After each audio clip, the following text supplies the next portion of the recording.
자, 여러분 안녕하세요. 오늘 또 물리 수업 시작해 봅시다. 오늘은 두 단원 나갈게요. 오늘 페이지 수가 얼마 안 되더라고요. 그래서 전반사 내용 그리고 전자기파 이 두 가지에 대해서 한번 해보도록 하겠습니다. 그리고 오늘은 문제 따로 제시할 게 없는 것 같아요. 선생님이 찾아봤는데 지난 작년 기출문제 중에. 그래서 오늘은 내용이 쉽기도 하고 하니까 확인 문제는 따로 제시 안 할게요. 그러니까 영상을 한 40분 정도 녹화할 거니까 시간 내주세요. 조금 확보를 해주세요. 시간 확보 좀. 자, 지난 시간에 문제부터 풀어봅시다. 우리 파동에 관한 거였죠. 자, 일단 Q의 진동수. 자, P는 여기부터 여기까지고 Q는 여기부터 한 진동, 두 진동. 네, 파장이 두 개가 이렇게 표현이 돼 있죠.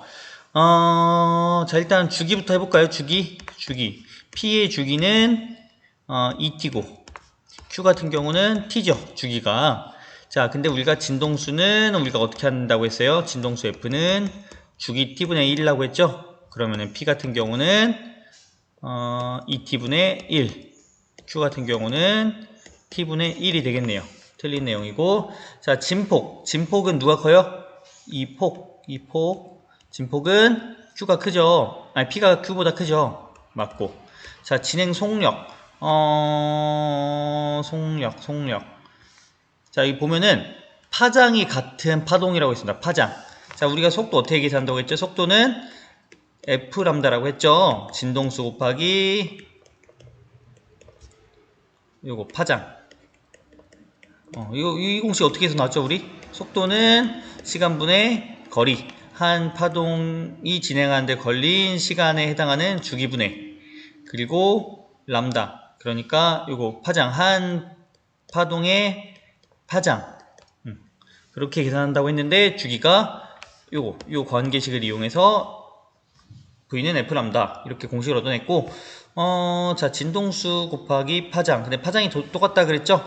그럼 P 같은 경우는 어떻게 돼요? P의 속도는 진동수가 2t분의 1 곱하기 파장 똑같다고 했고, 그리고 Q의 속도는 t분의 1 곱하기 람다. 자, 누가 크죠? P는 Q의 2분의 1배다. 맞네요. P가 Q의 2분의 1배. 왜냐면 여기 2가 있으니까. Q 곱하기 2분의 1 하면은 P가 나오죠. V. 왜냐면은 VQ가 T분의 1 곱하기 람다고. 곱하기 2분의 1 하면은 2T분의 1 곱하기 람다가 나오게 돼요. 다 풀어봤죠? 자, 다음. 이거 아래다 놓으니까 더 선생님이 아래에 있는 것 같네. 자, 그래서 여기 그 다음 문제.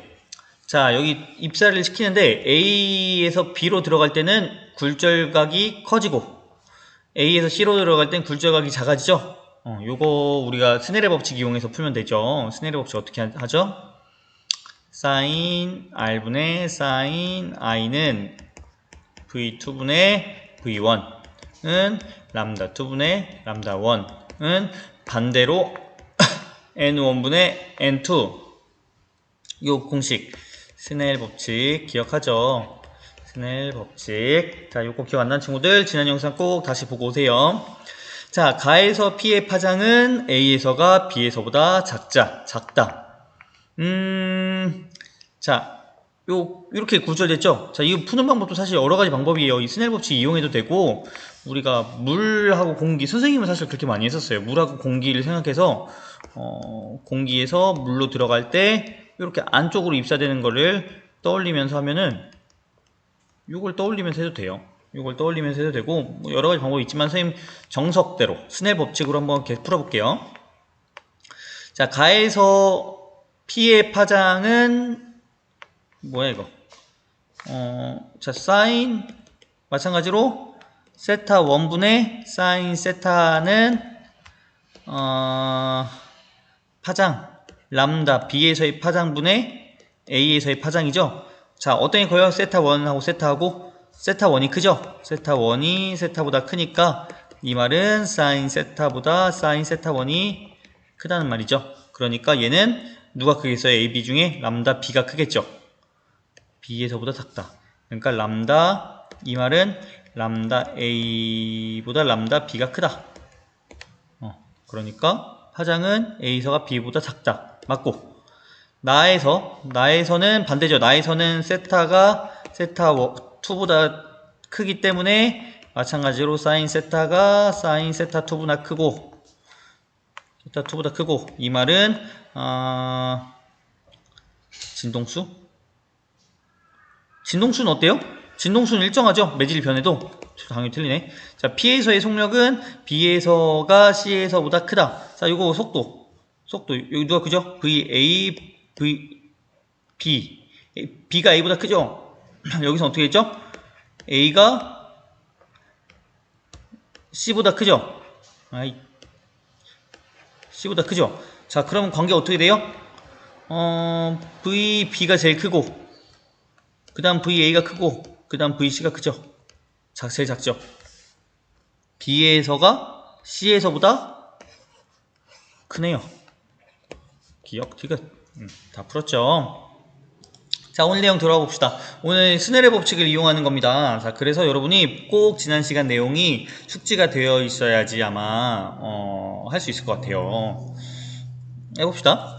자, 이번에 볼 거는 전반사라는 건데요. 자, 일단 이렇게 매질이 변하면요. 매질이 변하면 물에서 공기로 가거나 공기에서 물로 가거나 무조건 반사는 일어납니다. 무조건 반사는 일어나요. 여러분 그런 거 본 적 있을 거예요. 이렇게 물이 왜 빨간색이지? 자, 이렇게 물이 있고 뒤에 이렇게 산이 있다고 한번 떠올려 보세요. 이렇게 산이 있습니다. 자, 물이 이렇게 호수가 이렇게 있어요. 자, 그러면은 산이 이렇게 비칩니다. 이렇게 살짝 비쳐요. 이렇게 살짝 비칩니다. 물론 산이 얘보다는 좀 흐릿하죠. 이렇게 질감도 표현이 되고. 자, 그러니까 이것도 이렇게 보인다는 말은 무슨 말이에요? 물 표면에서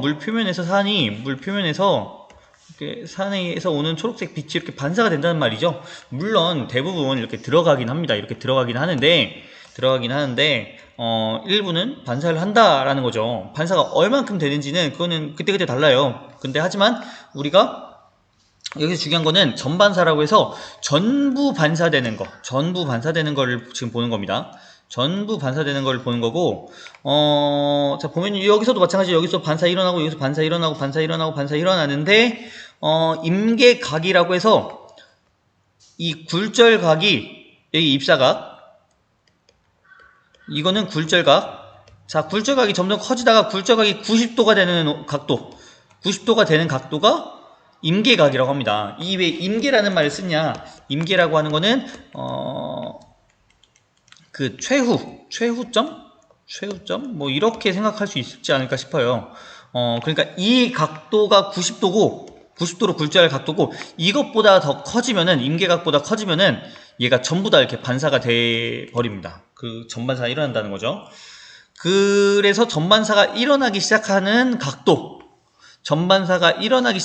각도를 임계각이라고 한다라는 겁니다. 임계각이라고 한다. 전반사가 일어나기 시작하는 각도를 임계각이라고 한다. 그럼 전반사가 일어나기 시작하는 각도, 이 임계각은 어떻게 할 수 있을까요? 임계각은 어떻게 할 수 있냐? 자, 요 아래 공식을 이용하면 돼요. 자, 우리가 스넬 법칙에서 어떻게 했냐? 사인 R이라고 했죠. 굴절각. 사인 R분의 사인 I는 N2분의, 아니지, 반대죠, 이거는. N1분의 N2. 자, 그러니까 위에가 N1, N2. 우리 지난번에는 이렇게 I, R. 이렇게 봤죠? 이번엔 반대예요, 이번에는, 여기 아래에서 입사를 한 거잖아요, 아래에서. 그러니까 이 아래께 입사각이 되겠죠? 그리고 바뀌는 거 알죠? 이게 2, 1, 스넬의 법칙. 위 아래가 바뀌잖아요. 그 역수가 이렇게 취해져서요. 그래서 이 공식에 의해서 굴절각이 90도가 돼야 된다는 거죠. 굴절각. 여기서 반대로 했네. 자, 그래서 굴절각이 90도로 하면요. 그리고 이 문제에서 여기서는 어떻게 했냐? 굴절률이 n이고 n이 물에서, 그러니까 이 문제 이 상황을 똑같이 해봅시다.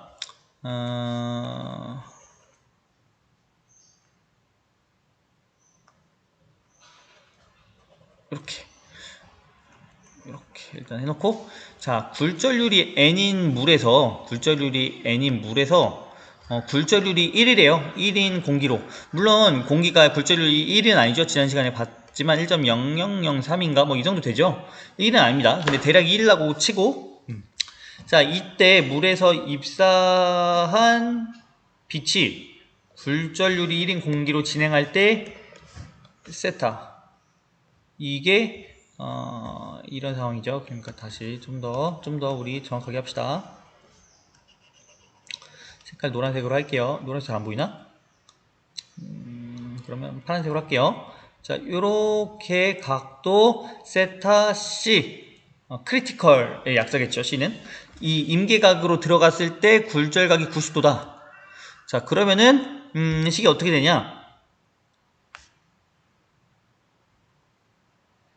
요게 정확히 말하면 굴절각이 90이니까 1이고 사인 I, 입사각이 사인 세타 C가 되죠. 그리고 이게 들어간 게 n이죠. 들어간 게 n이고 나온 게 1이죠. 이렇게. 그래서 이 식이 나와요. 이 식이. 뭐 반대로 상관없어요. 이거 어차피 역수 취하면 똑같죠. 이 왼쪽 식이 되죠. 그래서 왜냐면 사인 이게 이거 어디 갔어? 이거 사인 90도가 몇이에요? 사인 90도가 1이잖아요. 사인 90이 1이라서 그런 거예요. 요 1이. 자, 사인 굴절되는 각도가 사인 90이니까 90도니까 요건 1이잖아요. 이렇게 요 식이 나와버립니다. 요 식이. 그래서 요런 식이 된다라는 거고, 이게 근데 정확히 말하면은 공기도 1이 아니잖아요. 굴절률이. 그래서 정확히 하기 위해서는 요 매질 N1, N2라고 치면은 요렇게 식이 됩니다. 사인 세타가 n분의 그냥 사인 세타 C가 그냥 n분의 1이 돼버리는 게 아니라, 사실은 더 정확히 말하면은 요게 뭐예요? 공기 굴절률이잖아요. 그러니까 정확히는 사인 세타 C는 n1분의 n2. 자, 입사한 매질분의 그 통과한 매질, 굴절한 매질. 그래서 요 식이 얻어지고요. 자, 그러면 물에서 공기로 빛이 진행할 때 임계각은 우리 일단 근사시킵시다. 공기는 우리 1이라고 칠게요. 1이라고. 똑같아요. 사인 세타 C는 물 1.33분의 1이 된다는 거죠. 입사한 게 물이고 이렇게 되니까 그리고 요거 식 어떻게 하면 좋을까요? 1.33이면은 약으로 하지 말까? 정확히 할까요? 대략 합시다. 1.33은 약 3분의 4잖아요. 그쵸? 3분의 4니까 3분의 4분의 1 안에 거 밖에 거 곱해주면 4분의 3. 4분의 3이면 0.75죠. 약 0.75가 됩니다. 1.33분의 1이면 그러면은 계산기로 한번 계산해 봅시다. 참고로 여러분 공학용 계산기가 다 핸드폰마다 깔려 있어요. 이거 어떻게 계산하냐? 이거 여러분 처음 써볼 텐데 0.75 넣고 요거를 사인, 근데 아크 사인 아직 안 배웠나? 이렇게 걸어주면 이렇게 나오거든요. 요게 값이에요. 48.59. 요게 몇이냐면은 세타 C는 48.59도가 된다는 거죠. 그러니까 무슨 말이냐면은 이게 물로 요 각도가 물에서 공기로 들어갈 때 48.5도가 되면은 48.5도가 되면 얘가 이렇게 진행한다는 거죠. 빛이 요 따라서 진행한다는 거죠. 48.5도가 되면은. 근데 이것보다 각도가 커지면 어떻게 된다고요? 한 51도가 됐다. 그럼 어떻게 돼요? 전부 반사돼 버린다고요. 만약에 47도가 43도 이렇게 돼버리면은 일부는 반사하고 일부는 굴절하고 이런 식으로 된다는 거죠. 자, 여기서 우리가 또 뭘 할 수 있냐? 요 식에 의하면은 그러면 n2가 n1보다 클 때도 사인 세타 C가 존재할까요? 굴절각이 임계각이 존재할까요? 아니란 거죠. 왜? 한번 보면은 예를 들어서 공기에서 물로 진행할 때 수학적으로 보면은 사인 세타 C가 1분의 1.33이 돼야 되잖아요. 근데 사인 세타 C가 1.33이 될 수 있어요? 1보다 클 수 있습니까? 불가능하죠. 사인 세타는 마이너스 1부터 1까지잖아요. 요 그래프에 의하면요. 아, 물리 잘하려면 수학도 잘해야겠네. 그죠? 힘드네요. 1부터 마이너스 1까지니까 요거는 이런 세타 값은 존재하지가 않죠. 우리가. 그러니까 공기에서 물로 진행할 때는 전반사가 일어나지가 않는다라는 거죠. 그러니까 굴절률이 큰 곳에서 굴절률이 작은 곳으로 진행해야지 전반사가 일어난다. 자, 그리고 그럼 전반사가 어디에 적용이 되냐? 자, 예를 들어서 다이아몬드. 자, 다이아몬드 같은 경우는 굴절률이 엄청 큰 편이에요. 2.42. 2.42면은 굉장히 큽니다. 유리가 보통 1.5 정도 된다고 얘기를 하는데 유리가. 그리고 물이 1.33이었죠. 이 정도 되는데 다이아몬드는 2.4이니까 굉장히 큰 거죠. 굉장히 큰 거죠. 자, 그래서 전반사가 굉장히 잘 일어납니다. 그러니까 무슨 말이냐? 보통 물에서는 아까 48도였나요? 또 정도 해야지 전반사가 이렇게 일어납니다. 이거 이상이 되어야지. 물 같은 경우는 물에서 공기는. 근데 다이아몬드 같은 경우는 공기로 진행할 때 훨씬 작은 각도로 가도 전반사가 일어난다는 거죠. 한번 선생님 계산 해볼까요? 2.42분의 1 뭐가? 사인 세타 C가 이거 해볼까? 사인 세타 C가 2.42분의 1 다시 정리해서 2.42분의 1 몇이죠?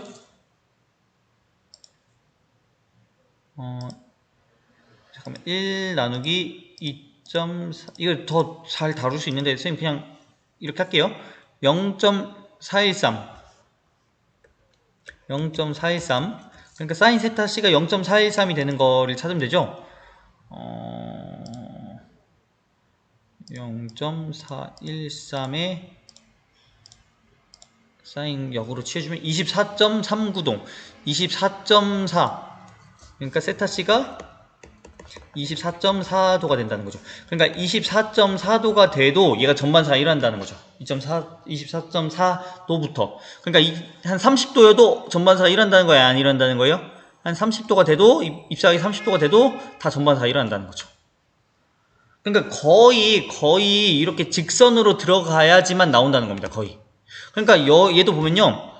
요런 느낌, 요런 각도, 요 정도 각도에서는 사실 거의 전반사가 일어나는데 거의 전반사가 일어난다는 거죠. 이 정도 각도에서는. 웬만한 건 다 전반사가 일어나서 빛이 들어가기는 쉬운데 전반사가 다 들어가기는 들어가겠죠. 빛이 무조건 다 들어가는데 이 안에 빛이 고여버리는 거죠. 안에. 그러다가 일부 면으로만 얘가 빛이 이렇게 나오는데 그 나오는 애들이 그 특정 애들만 나오고 그렇기 때문에 우리가 더 빛나는 것처럼 보인다는 거죠. 다이아몬드 같은 경우는. 그래서 다이아몬드를 다듬는 세공사는 일부러 이런 모양을 만든대요. 지금 이 모양이 대충 만들어진 게 아니라 전반사가 잘 일어나도록 전반사가 다 잘 일어나는 각도를 일부러 해서 만든대요. 그게 세공사의 실력이라고 하더라고요. 자, 전반사에 또 보면은 여기 지금 물고기 비쳐서 보이죠? 요거 왜 이렇게 보여요? 물고기가? 그쵸, 전반사가 일어난 거죠. 이렇게 빛이 물에 부딪혔다가 이렇게 아래로 온전히 내려오니까 물고기가 그대로 보이는 거죠. 프리즘, 빛이 전반사가 일어나는 겁니다. 여기서 입사가 몇 도 정도 되겠어요? 45도가 되겠죠. 45도에서는 전반사가 일어나겠죠. 유리 같은 경우는 아까 얘기했던 것처럼 유리는 물보다 굴절률이 크기 때문에 전반사가 더 작은 각도에서 일어납니다. 이것도 계산해 볼까요? 생략할게요. 너무 많이 했네요. 자, 다음. 여기 레이더 빛 보면은 레이더 빛이 이렇게 추르르르륵 빛이 물 따라가죠? 안에서 전반사가 일어나는 겁니다. 물이 이렇게 있는데 안에서 이렇게 전반사가 일어나는 겁니다. 전반사가 일어나는 거죠. 물길을 따라서. 자, 광섬유 이렇게 휘어져 있는데 여기 이 안을 따라서 전반사가 일어난다는 거죠. 참고로 이 광섬유 같은 경우가 우리가 다음 내용이 광섬유인데요. 굉장히 중요한 것 중 하나예요. 여러분 인터넷선 있잖아요. 인터넷선 지금 주변에 없네. 인터넷선이 그 안에 광섬유가 들어있는 겁니다. 인터넷선 여러분 잘라보면 알겠지만 섬유가 이렇게 들어있어요. 섬유가 되게 많이 들어있습니다. 그걸 보고 우리가 광섬유, 빛이 지나가는 섬유다 라 해서 광섬유라고 하고, 그 구조를 보면요, 이렇게 이중 구조로 합니다. 코어라는 것과 클레딩이라고 하는 거, 그리고 바깥은 그냥 코팅한 겁니다. 코팅. 여러분 전기 통하면 안 되니까 그 바깥은 그냥 그 고무 같은 걸로 코팅을 한 거죠. 자, 그래서 코어랑 클레딩을 인위적으로 이렇게 만드는데, 이 코어 같은 경우는 굴절률이 약 1.4475, 클레딩은 1.4440. 그러니까 우리가 1.33에 해당하는 물에서 1에 해당하는 공기로 들어갈 때 전반사가 일어나잖아요. 그러니까 여기도 마찬가지죠. 코어가 굴절률이 조금 높죠. 그래서 코어에서 클레딩으로 이렇게 입사할 때 전반사가 어지간하면 일어난다는 거죠. 전반사가 어지간하면 일어난다. 그래서 여러분 인터넷에서 이렇게 꺾는다고 해서, 물론 이렇게 완전 구부리면 이게 끊어지지만 어느 정도 구부린다고 해서 얘네가 뭐 인터넷이 안 되거나 뭐 그러지가 않죠. 그 이유가 안에 전반사가 일어나서 정보를 전달한다는 거죠. 그래서 이 광섬유는 빛 속의 정보를 담아서 주고받는 통신인데, 그래서 원거리에서도 쓰이고 뭐 등등등등등등등등등등등. 그래서 뭐 내시경을 내시경 할 때도 요 관이 휘어지는데도 우리 목키를 따라가려면 관이 휘어져야 될 거 아니에요. 관이 휘어져도 그 정보가 그대로 보이죠. 그 이유가 광섬유, 이 전반사를 이용한 거기 때문이다. 자, 그래서 좀 찾아봤어요, 선생님. 광섬유. 그랬더니만 어느 정도냐, 최근에 생긴 1970년에 만들어진 광섬유 같은 경우는 1초에 4억 회 정도 전멸을 할 수 있대요. 1초에 4억 번 정도를 이렇게 정보를 쓸 수 있습니다. 4억 번 1초에. 그 1초에 4억 번이라는 게 어느 거냐? 5,760회선의 전화 통화. 그러니까 5,760명이 통화를 할 수 있다는 거죠. 그 광섬유 얇은 거 하나가. 근데 보통 그 얇은 광섬유가 8개가 들어가죠. 우리 인터넷 회선 같은 경우는. 그러니까 그 8개면은 84, 85, 40. 그러니까 4만 명이 통화를 할 수 있을 정도의 정보가 들어간다는 거죠. 그래서 이런 광섬유 다발을 묶고 해서 태평양에 이렇게 들어가 있습니다. 광섬유가. 그리고 그걸로 우리가 페이스북도 하고 유튜브도 보고 하는 거죠. 미국하고 정보를 주고받고 하는 거죠. 그래서 이런 연구가 굉장히 많이 일어나고 있고, 여기 아까 말했던 것, 세계적으로 대서양과 태평양의 해저 케이블까지 광섬유로 지금 돼 있습니다. 돼 있고, 안 돼 있나? 이거 자세한 내용 정확히 알고 있는 친구 좀 알려주세요. 댓글로 알려줘도 되고 뭐. 자, 그래서 대덕과학단지에서도 이미 상용화가 되고 계속 개발하고 있다. 그래서 코어와 클레드, 코어라는 말과 클레드라는 말은 기억할 필요 없을 것 같아요. 근데 이 안과 밖, 어떤 게 더 굴절률이 높아야 된다고요? 안에가 굴절률이 높아야 된다는 거죠. 밖에 비해서. 중요한 내용입니다. 자, 다음 이번엔 전자기파 한번 볼게요. 전자기파. 오늘 조금 수업이 길어지네요. 자, 그 전자기파, 아까 핸드폰 같은 경우는 전자기파로 정보를 전달합니다. 우리가 방금은 그 클레드 코어라고 하는 광섬유, 그 섬유, 이건 유선통신인 거죠. 근데 우리가 무선통신, 핸드폰 같은 경우 무선통신인데 뭘 이용하냐? 전자기파를 이용한다는 거죠. 자, 근데 전자기파가 굉장히 종류가 다양해요. 요거는 우리가 여러분이 뭐 계산하고 그런 내용은 없고요. 그래서 그냥 교양 느낌으로 가볍게 우리 공부하면 될 것 같은데, 자, 이거 과학자 이름도 기억할 필요 없습니다. 참고로 맥스웰이라는 굉장히 위대한 과학자예요. 그래서 뭐 맥스웰 사법칙, 맥스웰 같은 경우는 전자기학 사법칙을 완성해서 전자기학을 끝내버렸어요. 무슨 막 있어요. 근데 생략 할게요. 막 이런 거 씁니다. 그래서 여러분 나중에 전기를 전공하거나 하면은 여러분이 굉장히 존경하게 될 수밖에 없는 그 맥스웰이라는 분이 계신데요. 전자기학을 전공 안 해도 물리랑 관련된 부분이면은 전부 다 이게 들어갈 수밖에 없어요. 전자기학 사법칙. 자, 어쨌든 이분이 그 존재를 예측했고, 헤르츠, 우리가 헤르츠, 드디어 이분 성함이 나왔네요. 헤르츠라고 하는 분이 실험으로 전자기파를 만들어내셨죠. 실험으로 만들어내셨고, 그걸 우리가 지금은 굉장히 쉽게 잘 쓰고 있죠. 자, 그래서 전자기파는 되게 다양합니다. 약 이 부분, 아주 미세한 부분만 우리가 가시광선이라고 해서 우리가 볼 수 있는 빛, 빨주노초 파남보, 빨간색부터 보라색까지 이 부분만 우리가 볼 수 있는 빛이에요. 어느 정도 어떤 영역이냐면 파장 380부터 750 나노미터. 그러니까 파장이 1mm도 안 되는 거죠. 1mm도 안 되는 1마이크로미터도 안 되는 거죠. 그러니까 1000분의 1mm도 안 되는 겁니다. 그러니까 굉장히 짧은 파장인 거죠.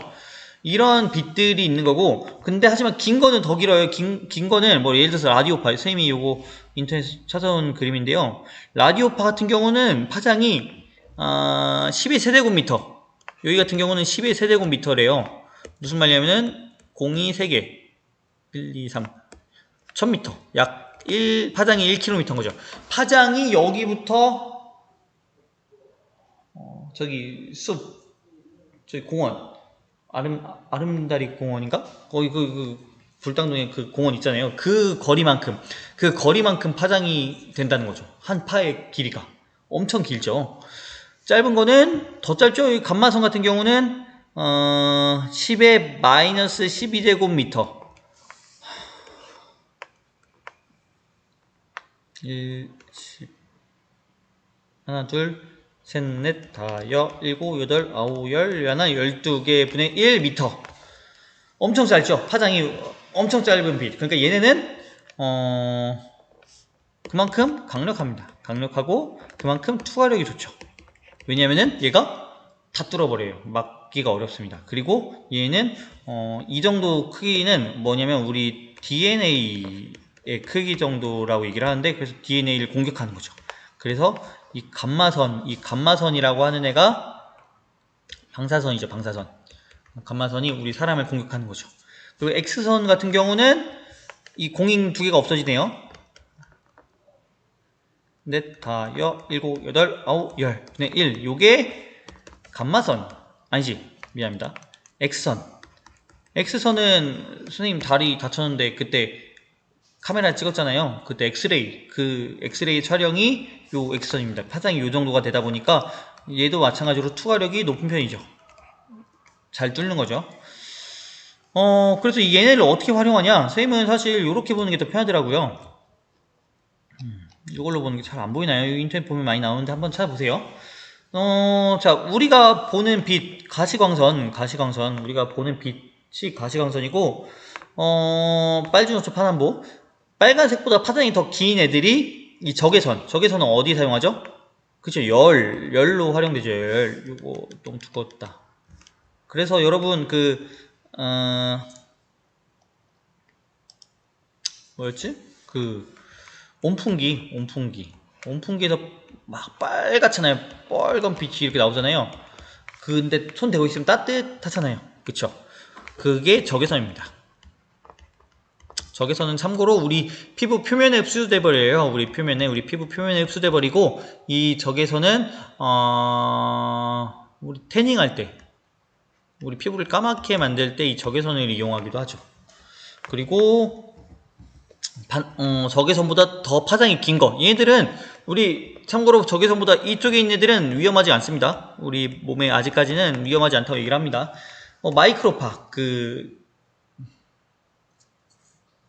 우주 연구할 때 쓰는 마이크로파, 그리고 라디오파, 우리 FM 100MHz 메가헤르츠 막 얘기하는데 AM 이런 말 쓰는 게 라디오 얘기하는 거죠. 라디오 좋아하는 친구들은 아마 알 텐데, 그 메가헤르츠라는 게 우리 맨날 얘기하는 진동수, 진동수를 얘기하는 겁니다. 참고로 왼쪽으로 갈수록 파장은 길어지지만 진동수는 커지죠. 여기로 갈수록 진동수가 커지고 여기로 갈수록 진동수가 작아집니다. 100MHz는 무슨 말이냐? 100 곱하기 메가면은 킬로, 메가 10만인가요? 10만 번 진동한다는 거죠. 1초에. 그러니까 1000만 번이네요. 1000만 번 진동하는 거죠. 1초에 1000만 번 진동하는 게 라디오파. 좋습니다. 파장은 그만큼 길죠. 파장은 거의 12세제곱이니까 우리 1km. 자, 그래서 이 교과서에 나온 거 봅시다. 전자입학을 어떻게 활용하냐? 자, 감마선은 아까 말했던 것처럼 파장이 짧고 에너지가 크다. 그렇기 때문에 감마선은 노출되면 굉장히 위험하다. 하지만 얘를 어디 이용하냐? 방사선 치료를 통해서 암세포를 제거한다. 암 치료에 활용한다는 거죠. 자, 그 다음 파장이 파장이 짧은 건 선생님이 아까 안 했구나. 파장이 긴 것만 하고 다시 그 파장이 짧은 애들은 지금 하면서 하면 되겠다. 왔다 갔다 하네요. 자, 그 다음에 우리 자외선, 말 그대로 보라색 바깥에 있는 녀석, 보라색 바깥에 있는 녀석. 그러니까 보라색보다 파장이 더 짧은 거죠. 파장이 짧은 애들입니다. 얘는 마찬가지로 투과력이 높고 피부가 타고 피부가 타는 건 자외선 때문이다. 그래서 자외선은 에너지가 높고 그래서 세균을 죽일 수가 있다. 살균기에 이용된다. 그리고 일상생활에 사용하는 형광등에서도 자외선이 이용된다. 형광등에도 자외선이 있죠. 그래서 실내에서도 선크림 발라야 된다고 하는 게 이 형광등에서 나온 자외선 때문에 그렇다라는 얘기도 있습니다. 그리고 태양에서 오는 자외선 중에 일부는 투과력이 너무 높아서 우리 벽을 뚫고 들어오는 자외선도 있어요. 벽을 뚫고 태양에서 오는 것 중에 당연히 구름을 뚫고 들어오는 자외선도 있고요. 그래서 이런 자외선을 막기 위해서 뭘 이용한다고요? 자외선 차단제 선크림을 사용한다고요. 자, 그 다음 라디오파를 이용해서 방송을 수신하고 X선 같은 경우는 자외선보다 파장이 더 짧아서 더 투과력이 좋다는 거죠. 그래서 우리 살을 투과하고 대신 뼈를 투과하지 않는, 그래서 뼈가 막혀서 이렇게 뼈가 보이죠. 얘는 투과한 거고 얘는 투과를 못한 거죠.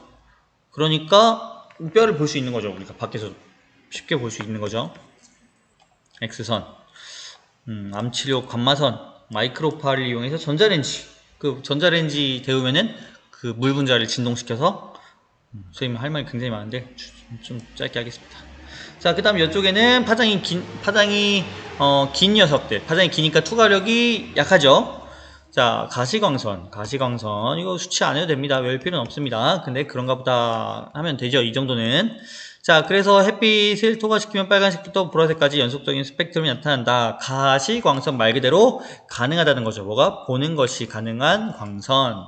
자, 마이크로파는 전자레인지나 통신에 사용이 되고 요게 참고로 우주 개발하다가 우주 기술 중에 하나라고 들었는데 정확히 모르겠네요. 그래서 마이크로웨이브 말 그대로 마이크로파를 가지고 전자레인지로 물을 데운다. 자, 그 다음에 라디오파 같은 경우는 말 그대로 텔레비전이나 라디오 전파, 그 파장이 긴 AM 방송 같은 경우 파장이 더 길대요. FM보다도. 그래서 얘네는 산이나 높은 건물까지도 뒤쪽까지도 전달할 수가 있대요. 왜냐면은 파장이 이렇게 길다 보니까 이렇게 우리 아직 안 배웠구나. 회전이라고 하는데 이렇게 산이 있어도 얘가 여기까지 전달됩니다. 얘네들은 이렇게 파장이 이렇게 전달이 돼서 여기 있는 사람도 들을 수가 있습니다. 이렇게 이용한다라는 거고, 자세한 내용은 여러분 3학년 때 물리학 2 선택하면은 우리 배울 수 있습니다. 회절에 관해서. 자, 그 다음 적외선은 열이죠. 열을 전달한다. 적외선으로. 자외선 차단제를 이용한다. 자외선 막기 위해서. 공항에서 그리고 지금 적외선을 많이 이용하는 게 열을 갖고 있는 물체는 다 적외선을 내뿜어요. 우리 몸도 지금 적외선을 내보내고 있습니다. 여러분 선생님 몸에서 빛이 나오는 게 보이나요? 보일 리가 없죠. 우리는 적외선 볼 수가 없으니까. 자, 우리 몸에서 적외선이 나오고 있는데 그걸 특수한 카메라를 이용하면은 적외선을 감지할 수가 있고 그걸 통해서 온도를 수정할 수도 있다. 요즘 많이 쓰이죠. 생각보다 짧아졌네요, 수업이. 자, 오늘 내용은 여기까지고요. 여러분 교과서 꼭 꼼꼼하게 읽어보세요. 한 10쪽 정도 되나요, 오늘 분량이. 이 두 가지, 전반사라고 하는 것과 전자기파란 것, 이 두 가지 했고요. 여러분 꼭 교과서 한번 읽어보고 선생님 영상 꼭 봐주기 바랍니다. 여기도 선생님 모의고사 문제는 안 올렸지만 당연히 시험 문제로 출제가 되겠죠. 꼭 공부하도록 하고, 자, 35분이 조금 안 되네요. 여기까지 하겠습니다.